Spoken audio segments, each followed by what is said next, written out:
Frères et sœurs, mesdames et messieurs, chers panafricanistes, bonjour. Alors que tous les yeux étaient rivés au niveau de la fête, c'est en ce moment que plusieurs forces armées maliennes, accompagnées de leurs partenaires stratégiques, étaient sur le terrain en train de mener des opérations de ratissage, de surveillance sur toute l'étendue du territoire national. Mesdames et messieurs, c'est le fait du jour.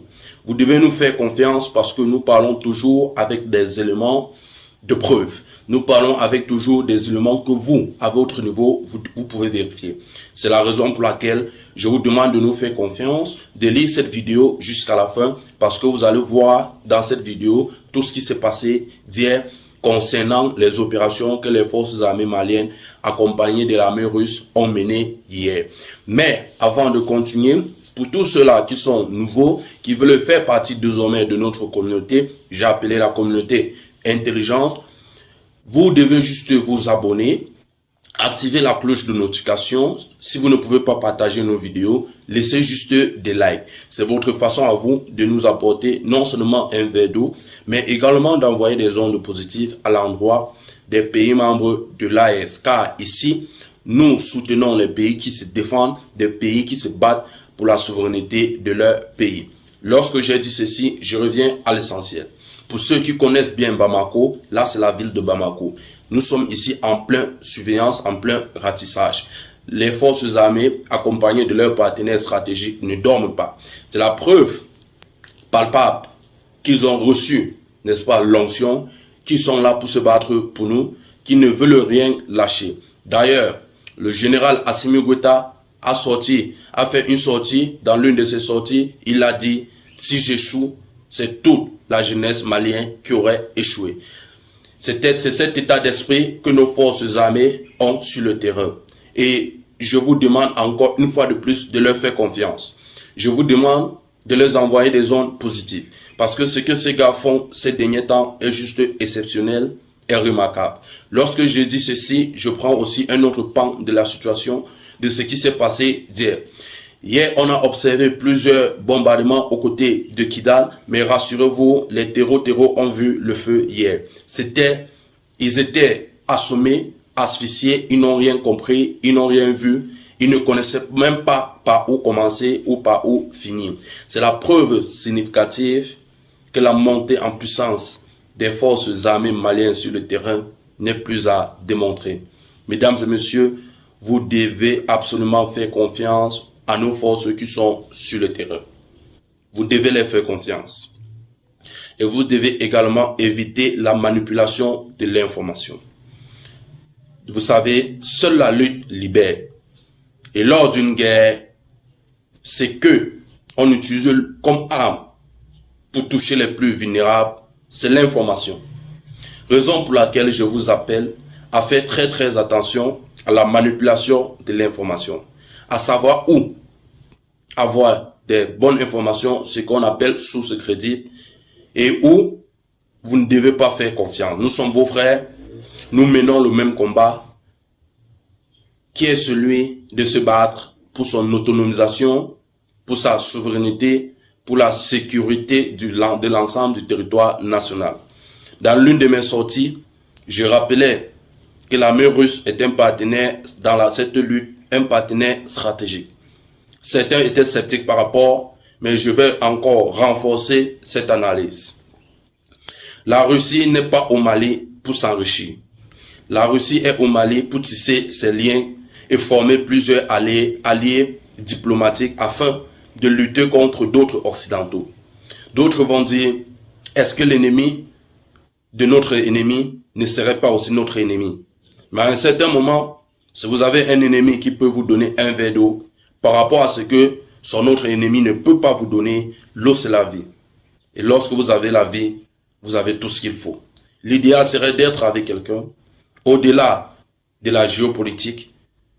L'idéal serait d'être avec quelqu'un qui va mettre l'humain au centre de vos priorités. Nous devons faire confiance à la Russie, tout en étant sages.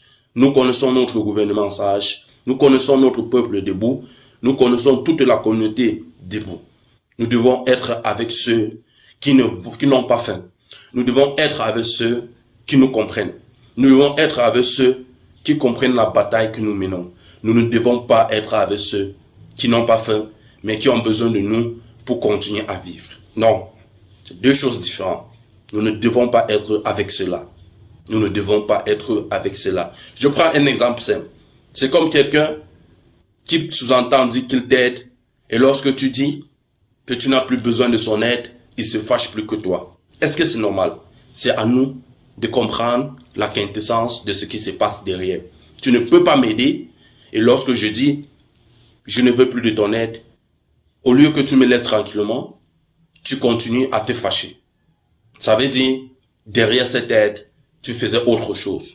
Ça veut dire que ce que tu faisais à la place de cette aide était au-dessus même de l'aide que tu sous-entendais m'apporter. C'est la raison pour laquelle la Russie est mieux placée, parce que au-delà de tout, moi je pense que lorsque on met l'être humain au centre de ses priorités, c'est pas pour rien que le général a dit si j'échoue, la jeunesse malienne aurait échoué. Ça veut dire qu'il ne combat pas uniquement pour lui.